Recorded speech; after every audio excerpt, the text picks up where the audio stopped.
something that you touched on. Sandy said she's been a kidpreneur since she was 8. I think the most important thing is just having support, right? So even if you don't know what to do, you can absolutely help them to cultivate whatever that interest is.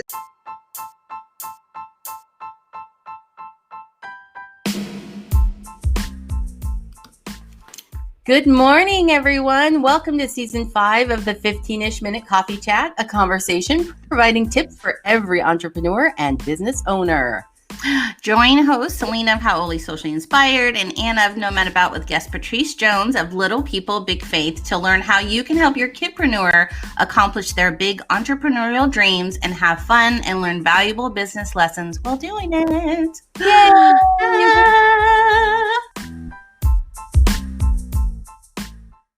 I'm excited for today. I mean, I'm always excited, but we got to chit chat with Patrice in the back, and I'm just excited for the conversation today. Yeah, it's going to be kind of a different one, right? I mean, we're normally focusing on our businesses and the tips we can do for our business, but what if you have a young entrepreneur that's really excited to kind of jump into that same type of thing that mom or dad does? And so Patrice is kind of an expert on that. We're excited to have her on to be able to talk about how you can best help them succeed in that endeavor. Keep that fire burning, right? Yes. No. And I think it takes a special person and parent that can do that, right? That she mentioned the word flexibility, when we were talking, but, and I'm excited to hear what she has to say and any tips, because I think there's a lot of parents that watch our show and maybe you haven't looked and thought about, hey, maybe my kid wants to be an entrepreneur. Yeah. And how do I hone in on that? And how do I help them thrive and the path? And so anyway, again, yeah. And I also want to thank our last week's guest, Leah. I absolutely loved the show. I've been a Post-it freak, seriously, just, because we talked about Post-it moments, right? Putting the things that make a difference on your screen or just to remind you. And so again, I'm just going to remind you, remember, I'm from Hawaii, amplify aloha. That's what I like to do. So I love it. Yeah. So, Anna, so before we get started with we do. Yeah. Before we get started with today's guest, I wanted to just pop this question up here. Do you know how to guide your young entrepreneur to be a big success? So for anybody watching right now, even if your child is too young right now to even know the word entrepreneur, right? But do you know what to do if you see that spark? Just throw it in our comments. Tell us whether or not you do or don't, how comfortable you feel guiding your child down that path. Just so we have an idea for everybody who's watching today, we have an idea of where you are maybe in that stage. I know my daughter just started a dog care business. So she's been day sitting a dog and she's been talking about maybe walking other dogs in the neighborhood, things like that. And now I'm like, okay, so how do I help her, right? Are we posting flyers on the neighbor's door? I mean, I don't know. Am I going on next door and posting it in there that my 12-year-old is going to come wandering around the neighborhood? I'm telling you, the dog? I don't know. So I'm excited. Oh, man. So we absolutely have the perfect guest on today. So I'm going to bring up her bio and we are going to talk about her right before we bring her on. So oh, it's me. I get to talk about Patrice today. Okay, Patrice Jones is an author, educator, speaker, accountability coach. I need somebody like that in my life to keep me accountable. And COO of Little People, Big Faith. She has a higher education over 12 years and has served as an adjunct instructor for over 9 years. During this time, Patrice taught hundreds of students success strategies that include time management, goal setting, and overcoming analysis paralysis. Hello, my gosh, you guys, this person is perfect, correct, for today. Yes. Okay. So I'm going to leave this up, but you guys can read this, but I just want to bring her on. Shall we bring her on? Yeah, I'm going to bring her on. Yes. Here we come. Yeah. Oh my gosh. So real fast, we were talking to Patrice in the back and we were talking about how we're military spouses. And I'm going to just throw this here because I want you guys to know she is still connected to our military community. Tell them what you do on top of all the other things you do. I will. So, guys, I had no idea until today's conversation that they were both mill spouses, right? And so when they shared that we would be streaming into a mill spouse group, I said, oh my gosh. So I actually work for the Virginia Department of Veteran Services. And in my current role, I'm the Education Workforce Manager. And what I do is I manage the Skill Bridge program for Virginia. So for active duty service members, they're able to transition out by getting civilian work experience. And so that's a really amazing program. And then I also manage a program that helps me or allows me the opportunity to help others by creating pathways to enter the workforce. So I had no idea that this is the group that we will be streaming into, but I think it's kind of cool, right? Like it's definitely kind of cool. You just gave me goose pimples. I love when we get to meet, like you said, civilian, but I love when you get to meet people that just support the community because it's so important. And so thank you so much, Patrice. You don't know an impact that you do make in helping the community thrive. Absolutely. You know, so absolutely. Yay. So she's an expert. She knows, guys, what we are going through. So anyway, shall we start the show?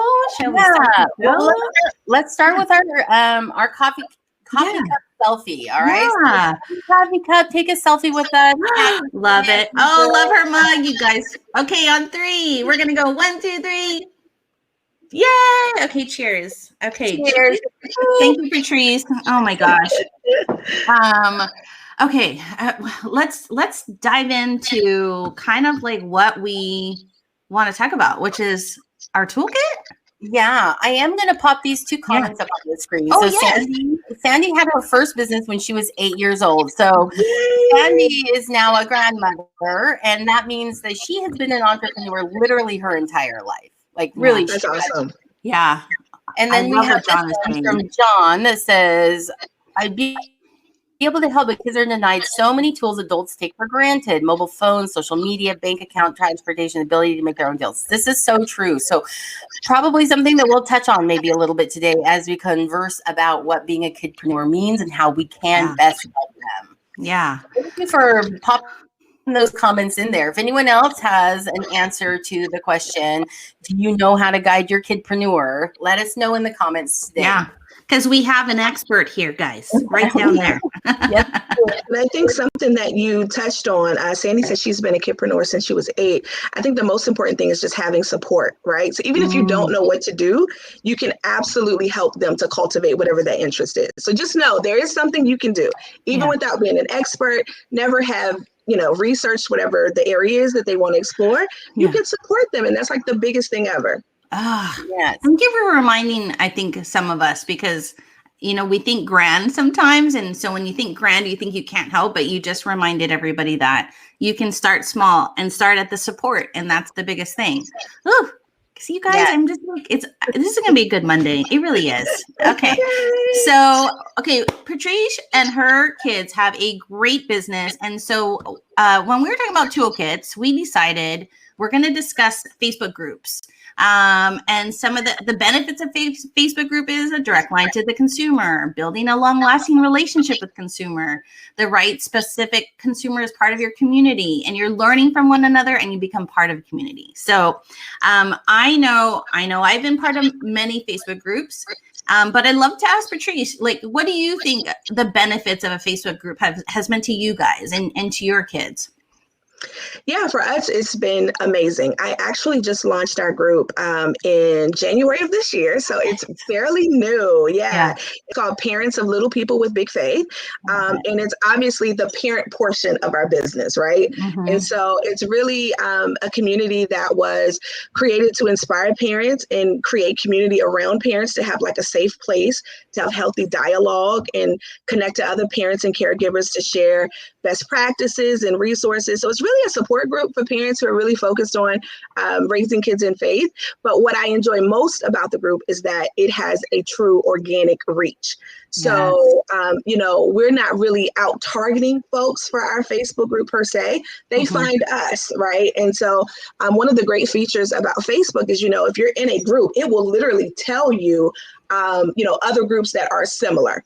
And so a lot of our folks come in and it's organic reach.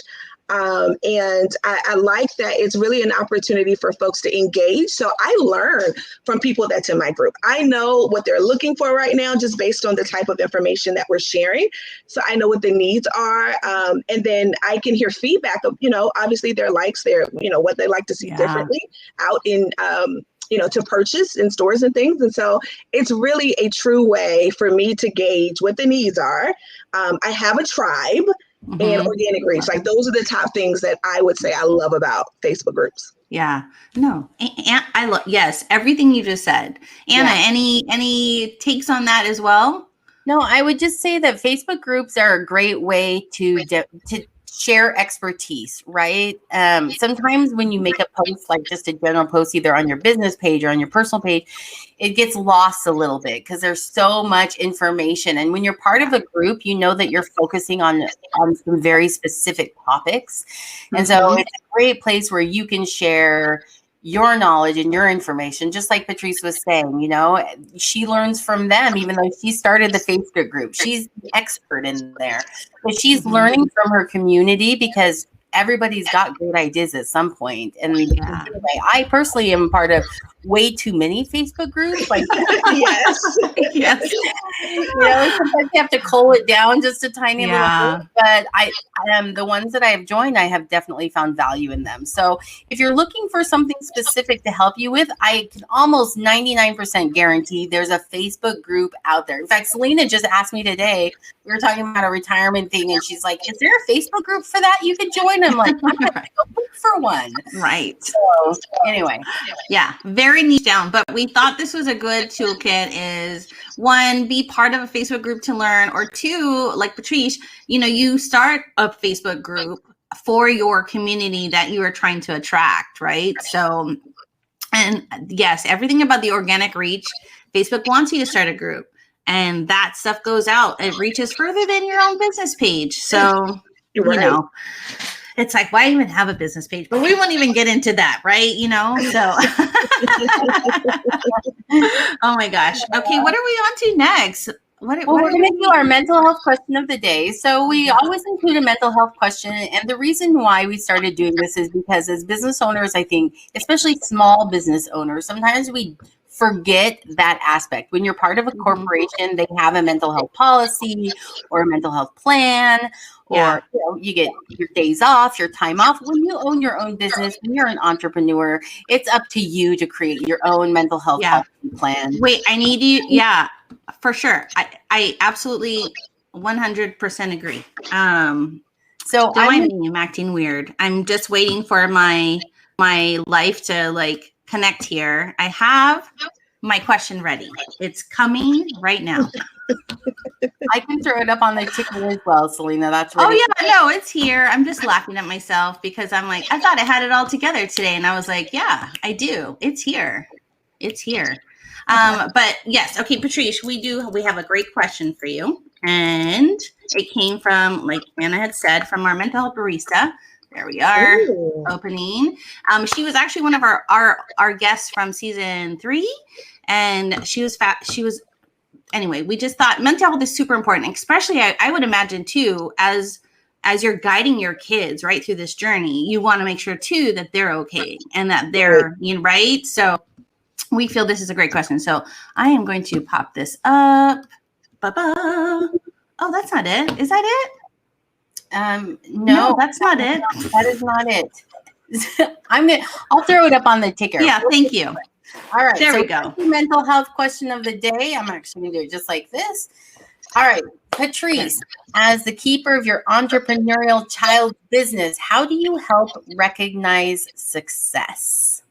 Ooh, that's a good question. Right.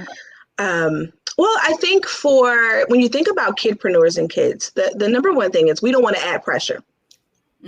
We don't want to, my daughter came to me, right? And funny story. So initially her thing was she just wanted to be famous. Right. So she's like, Mommy, I want to be famous. And then she came back a few weeks later. She's like, you know what, Mommy, I'm an influencer. Like she's already saying she doesn't have a YouTube page. At this time, she didn't have an Instagram. She didn't have any social media, but she was an influencer. Right. Right. And so from that, based on what her interest was and the things that she wanted to do, like she wanted t-shirts with inspirational and like faithy type sayings on them. Yeah. So from that, we developed our business. But to directly answer your question, I think the number one thing is to make sure that there is no pressure, because with added pressure, it's no longer fun. It's not going to be fun for them. And you want them to be engaged. You want them to enjoy what's happening. So for us, it's kind of simple, right? When what we're doing provides hope and like inspiration for people, we rest well and we feel fulfilled. So because our business is faith-based, everything that we do is like inspired by God's love and instruction. Mm-hmm. So like simply put, we've been successful when we put our best foot forward in our business each day. So when we have stewarded our time well and our resources well, and we know that other people will benefit from what we do, we feel good. Like people, they DM us on Instagram and Facebook, and they're like, thank you for sharing such positive thoughts, and quotes. Mm-hmm. And it's just simply, that's who we are. And that's what we've been called to do. So what we do is remove the pressure and just do what, be who we are authentically. Mm-hmm. So that's basically what I do, I love that. I love that the idea is that success is that they're engaged, they're having fun, and they're still accomplishing, because she wants to be an influencer, right? Or she is. Right. I love it. So you helped her do that with inspirational thoughts and t-shirts and little things that allow her to share her beliefs and what brings joy to her life. Yeah. And doing that, you have created an environment of success for her. She feels accomplished. And I think that's fantastic. I can see how taking away the pressure and being like, well, you got to do this, you got to do that, you got to do this, or that's a big dream. There's all these things that are tied up to being an influencer. And instead of like listing down the 100 things that being an influencer requires, instead you said, all right, so what is your daughter's like 8, 5? How old is your daughter? She just turned 7. And I will add this. Yeah. So we started this when she was 5. So we actually wrote a book, which we'll put out June 1. We wrote a children's book together. Oh my gosh, so good. Yeah, so we started kind of young. But I will say this. Now, along with, making sure there's not added pressure, it doesn't mean that we don't have structure. It doesn't mean that we don't have business meetings, because we have business meetings. Yes, and they're hilarious. Like literally, they're positions in business. So my daughter's the CEO. My son is the CFO. Now he's not handling money. Okay, so my son is 5, but he's the chief fund officer, and that's literally his job. That. That is literally his job. So he comes to meetings, and that's what we expect of him at 5. Is he comes to meetings, and he has like the icebreaker for us during our meetings. And we have breaks. So when we're, obviously our meetings don't go longer than 30 minutes. They're 5 and 7. So I come with mommy is the one that has to prepare. I prepare way more than they do. Because I know when we come to the meeting, mommy needs to have her points of what needs to be discussed. I need decisions. Yeah. I have 2 to 3 things that, goal things that I want to discuss with them. And what do you want to do? What color do you want this to be? Yeah. I do a lot of the preparation so that our meetings can be fun and can be enjoyable and can be productive. So I don't want to say it like, I measure success by, are we enjoying it? We absolutely have other measures. If you would like zoom in on my whiteboard, there are actually, absolutely goals, right? Yes. All that entire board back there are our business goals and our timelines and things that we're committed to doing. But with that structure, I'm realistic. I understand that they are 5 and 7. And so mommy creates environments that are conducive to us being productive. And that might mean, again, a 30-minute meeting on Monday, a 30-minute meeting on Wednesday, and we're productive during those time frames. And what I need from them, videos for Instagram, I get them, during the time that we've committed. Yeah. And, so it's absolutely structured. So I want to make sure I come back to that. We're not floating on sunshine and just providing inspiration. Right. We have to have business structure as well. Oh, Patrice, I love that. You are like setting the framework for them. Like, you know what I mean? Like, this is the time where they're going to soak in all this stuff and they're going to realize like, okay, I know how to have a meeting. Like, I'm just imagining like, please do lives that says coffee and juice boxes. Like, you know what I mean? Like that is I think but anyway, but just you setting the framework for your kids for their future, they're gonna be like, this is how I know how to have a meeting, how to measure things, and as they get older, more things make more sense. But you're already teaching them the foundation. Oh, so good. Yeah. So good. Also just the idea that she's given them appropriate responsible tasks. So at 5, the chief fun officer is perfect. I totally want to be a chief fun officer. I'm 46 and I would like that position. So let me know how I apply, because I would love to. I tell you what, if he had a review for his job, he would be above expectations. Like he does an amazing job. Yeah. And I think that's something that folks should keep in mind for kidpreneurs. Like they're absolutely going to, get the task. So for example, my son has ideas. He's absolutely, I want to do this type of brand and, I want to have hats, and he has all the ideas, but I have to remember he's 5, right? So how can I help to encourage his creativity and have reasonable, timelines and reasonable expectations for how he's going to bring it to me? It's the same as the businesses that we run, but how can we bring it to the kid level so that it makes sense to them? So, okay. So I want to move into our espresso shot question, because I have like a follow on that I want to ask you, but I don't want to steal the thunder if you're going to talk about this kind of stuff already. So just our next question for you is, what is your top tip to helping your kidpreneur succeed?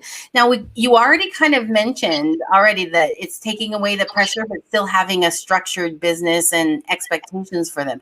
But is there like one thing in particular that you're like, make sure this is part of the plan? It's gonna sound a little fluffy, but it is honestly what I stand by, right? Very simple. Very, very, very simple. Follow your heart, right? Because your heart leads you to your passion. Your passion and your heart really help you reveal and show your purpose. Yeah. So when you're operating in your purpose, you show up authentically, and you can never go wrong when you are authentically you. And that is the one thing, because here's the thing. Brands change, right? So if you followed any successful, huge business that's been around for hundreds of years, the branding has probably changed throughout time. And they're probably offering different products, right? Yeah. As long as you are operating as you might do things differently. Maybe you started out, for example, my daughter, you have a book, you have, apparel. But maybe in a few years, you might move into that YouTube channel you've been talking about since you were 4, right? So, you'll offer different things, but you'll be you, right? And you will always win. You can never go wrong when you're you. So this is so funny, because you're saying this. Our guest last week said something very similar about following your passion. And then our guest 2 weeks ago, the exact same thing. It's like this theme that we have running through this month about making sure that you're focused on the things that are about you and your success and your happiness and your passions, and not looking at the Joneses, and not you are the Joneses. Even though you are the Joneses. I was like, wait, she is the Joneses. Oh, this Jones. You know what I mean? Well, what I meant is like not looking at the people that are maybe in a similar path as you and have more or less success than you currently do, but instead really focusing on your thing. And I love that. And I think that it does hold true for children, helping them understand that what makes them excited, what makes them happy, what's following their passion, and not worrying about if their friend is making more money or has doing something different. I mean, competition is not a bad thing, of course. That's right. I think competition can be very healthy in that sense, but reminding ourselves that it's important to be focused on following our path and not somebody else's. I love that. Yeah. No. Absolutely. And you think about kids too. I mean, I'm just thinking about my undergrad experience. Like I changed my major, 3-4 times. So we can't keep them in a box. Just be you, right? Yeah. And just move and evolve. Can I tell you, I know this, it's on topic, but not off topic. So last night we were watching, my daughter, my husband and I, there was a new Netflix movie out, and I think it was called like The Mitchells versus the Robots or whatever. And so in the movie, here's the spoiler. But, you know, it's the kid, you know, has a dream. She wants to be you know, she's an animator, and her dad doesn't see the value in it. So he doesn't really put any support that you had mentioned earlier toward it. And so, as you know, it kind of just does this evolving thing. Anyway, the moral of the story at the end was if the dad realizes the value and he sees his daughter for the first time and just how great they can be when they put their effort into, you know, what makes them happy, what brings them joy, like you said. So it just, you said that earlier, and it is super important to really actively listen to our kids to see what brings them joy. So we're not missing those special moments too, right? Whether it's going to be huge or it's going to be just a little like, I sold one pin and that's all I wanted to do. And now I'm going to go like, you know, play with my friends outside. So, right. You know what I would add to that, Selena, too, is that we make sure that what we consider to be success isn't implied onto our children. Yeah.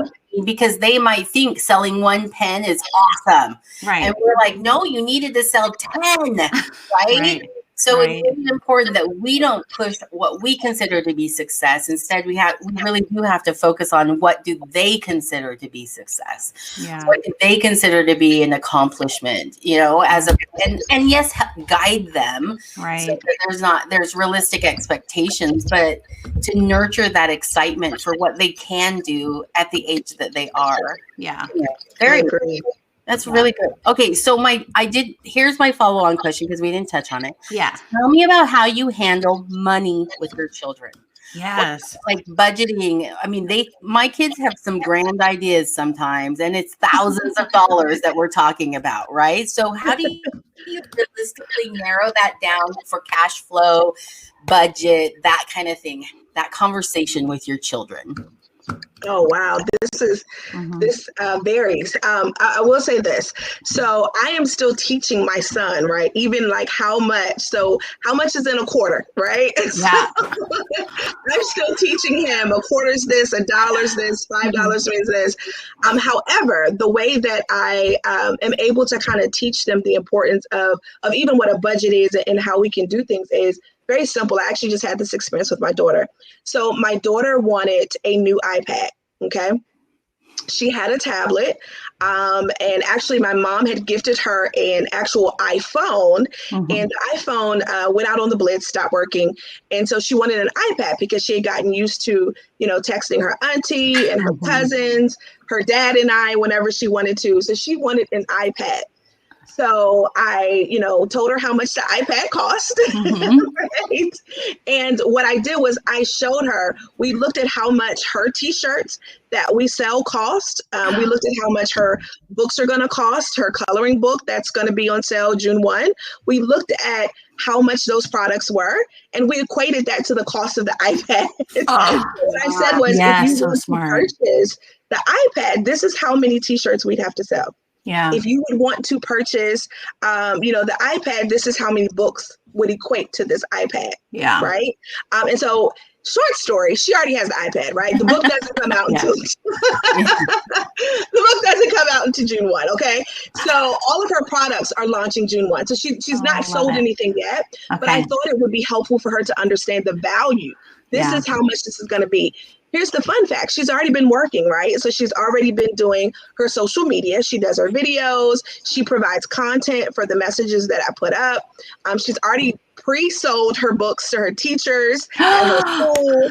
So she's been working, right? Yeah. And so I wanted to award her simply for her work ethic, right? So I went ahead and purchased her the iPad, but I did explain, here's how much these things equate to the iPad. This is how we get from A to Z. And I think for them, putting it in ways that it makes sense like that. Right. You know, you want this new, you want, 20 Robux.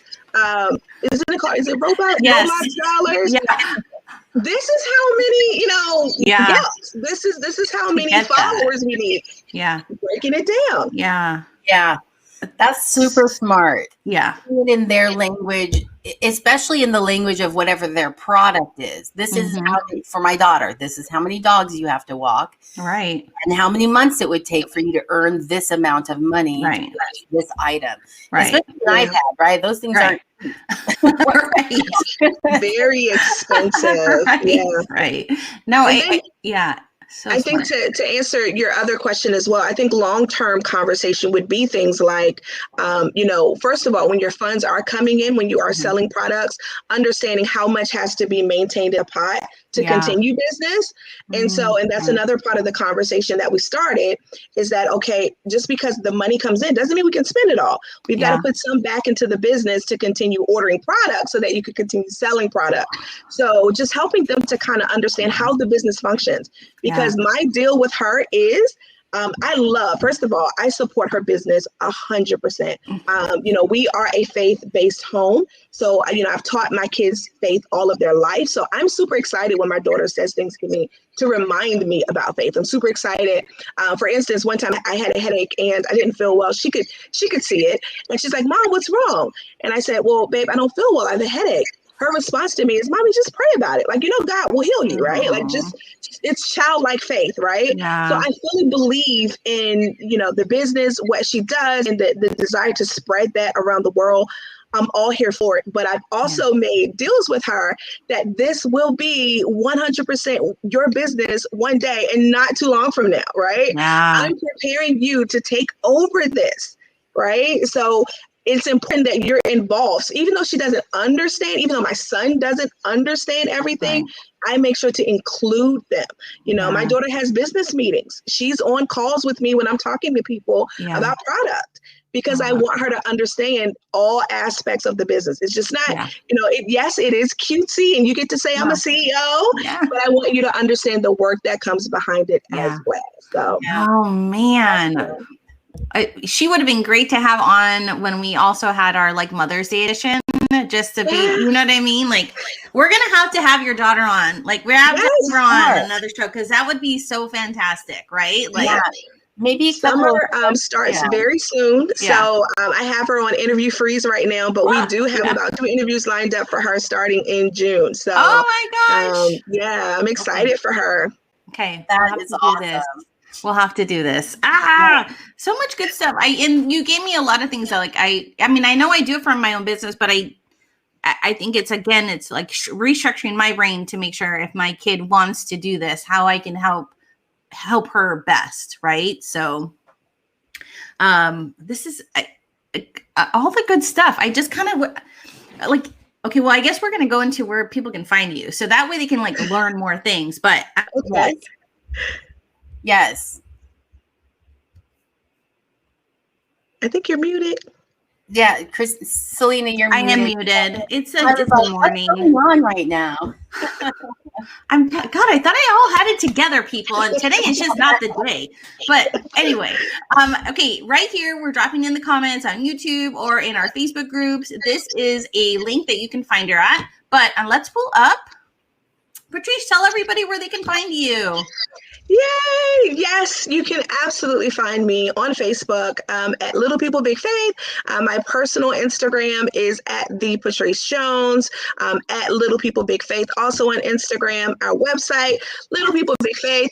Or if you click that Linktree link that she dropped, that houses everything. So our Facebook group is Parents of Little People with Big Faith. So you can find all of that on the Linktree link.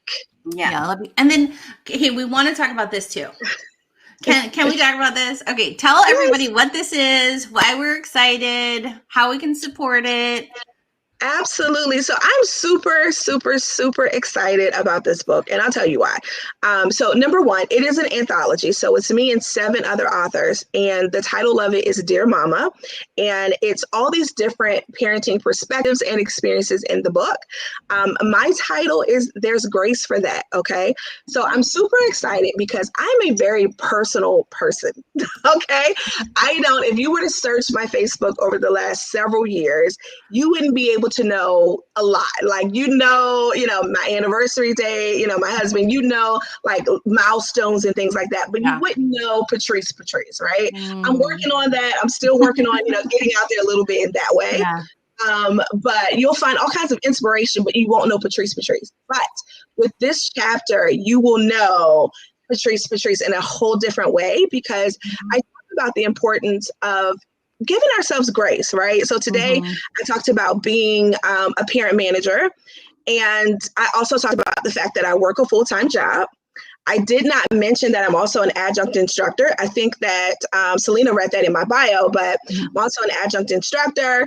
And so I have a lot of things that are going on, right, all the time, all exciting, and all things that I know that I have been called to do. But I also feel that I've been graced to do those things. But I haven't always given myself grace. So if I missed my 8 o'clock bedtime cutoff, I would at 11 p.m., I'd still be laying in the bed like, how did you do that? You know, like, why yeah. Like this? You know what I mean? Like, I did not give myself a lot of grace. And so I think, or I know I'm not the only one. I'm not the only mother that didn't necessarily feel prepared, right? So I had been married for 2 years when I had my daughter. And I still, like, when I found out I was pregnant, I was like, oh my God, what am I going to do?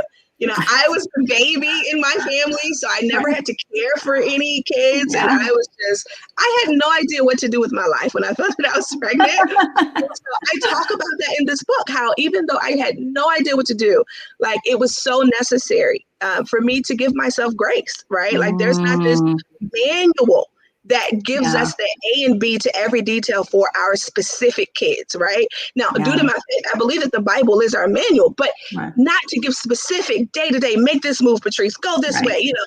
So it was just, I really needed to really give myself grace. And I've learned that now that my daughter's 7, right? Yeah. Like, I have grasped grace and how, you know, every day I might not get every little detail right. And that's okay. Like, some days, you know what? They're still living. Look at God. Amen. You know, some days it's that simple. So this book really goes into that. And my chapter specifically really talks about that. So pre-sales for that actually started today. So yes, you can find the link for that on my link tree. So thank you so much. Yeah, no, that's exciting. And you totally brought up, a question I hadn't even thought of, like, when you are the parent manager, you are working a full-time job, you are doing all these other things, is trying to make sure you're okay so that you can be okay for them. And you just saying, like, you know, you really do have to give yourself grace, you know, like allow that. It's okay. It's okay if you miss an overlay that should have come on, right? Like, give yourself a little grace. And I that wasn't a question I had until you mentioned it, because we often forget about ourselves as the parents sometimes, right? It's all about taking care of your kid and taking care of this and that. So, man, good stuff. Yeah. Good stuff. I'm excited for your book. So I'm definitely going to be heading over there, and because I want to read. I want to know more about Patrice. Like, I do. You know what I mean? I want to know more about the woman, the amazing woman behind these kidpreneurs. Really. I love the grace message. I think it's something that every parent needs to be reminded of all the time. So love that. Thank you for sharing your book, Patrice. No, thank you guys for having me. Of course. Okay, so we're going to bring up we're near the end of our show, so we love to talk about little tips and tricks. And we have Caitlin Eldridge. I love her to pieces. She is an amazing CPA, but we asked this to Patrice in the back about, like, you know, things that you have to do with your kids. But today's tip is keep your receipts in a shoebox, paper file, email folder, desktop folder, just keep them. And Anna had asked her, you know, hey, what do you do? Because it's not like you're going to have your kids going on QuickBooks. And do you teach them about, you know, like you said, you have meetings and budgets. Do you teach your kids how to keep receipts or I don't know. What's your thoughts on that? Yeah, so we actually had a quick conversation recently. We went out to eat Chick-fil-A. And so, of course, you know, the end of our meal, we're throwing everything away. And my son is throwing everything, including the receipt. And I'm like, no. Yeah. This was a business meeting. We talked about Little People, Big Faith. Yeah. We went through our planning. We talked about what we're doing this week. this was a business meeting, okay? And so the importance, I think, for them is just knowing that we need to document what we do, and not just from, a tax or IRS perspective, but more so that we can know our growth, like we can know our data. We need to know next year the difference between this year and next year and what we did, right? Like what helped us grow if we didn't. Like it helps us learn our business. And so, yes, I am definitely a proponent of keeping everything, keeping your receipts. And if you can't, bring it to mommy. So that's our current strategy, right? Yeah. I'm not necessarily advocating for them to put it in, keep it in their room at this point at 5 and 7, but certainly we're not going to throw them away. That was the message from Chick-fil-A. We're not going to throw them away, right? But definitely bring it to mommy, because we want to know our business. And that's what I'm kind of drilling in them now. Let's know our business. Let's be able to speak to our data from year to year and know it helps us grow and know what to do differently or continue to do moving forward. Yeah. That's so good, Patrice. I mean, you guys, she's got the mindset to help you, guide you to see in that way. Because you would assume, right? Everybody knows that way, but they really don't. Sometimes they need somebody to guide them and to help give them the right path to taking care of their own kids' business. So, I'm sad. I'm sad that we're ending our show already. You know what I mean? Fun. I enjoyed it. It was very fun. Yes, we had the best time. I know Anna's going to throw some last thing up. I don't know. What? Yes. So before we all say goodbye, thank you so much, Patrice. Yeah. Next week is Memorial Day. Let us always remember it's a day off. We're not going to be doing a 15-ish minute coffee chat, but we are going to be joining the week after that. So keep an eye out for our live stream to be advertised. Yeah. You can always find Selena and I at annaandselena.com on Facebook, YouTube, and your favorite podcast platform. So make sure you subscribe and follow us. And that would be awesome. And so, so that's it. And now we're just going to say goodbye and say thank you so much, Patrice. We really appreciate you joining us and giving us all these wise words of wisdom. I kind of feel like I want to be in her kidpreneur class, right? Like, yes. An adult can learn. Yes. About like just doing it right with your children. Anyway. Yeah. I'm going to take that as a sign. You're like the third person to tell me that. Like, Patrice, why don't you have like a class for kids? Yes. And I'm like, we will get there. We will get there. At this point, we're working on, right now everyone's excited about Madison and the children's book. And so what we're looking to do is a potential anthology to let other kids come in and become authors as well. And so that's the next big thing. Yeah. But after that, we will revisit Anna. Yes, please do.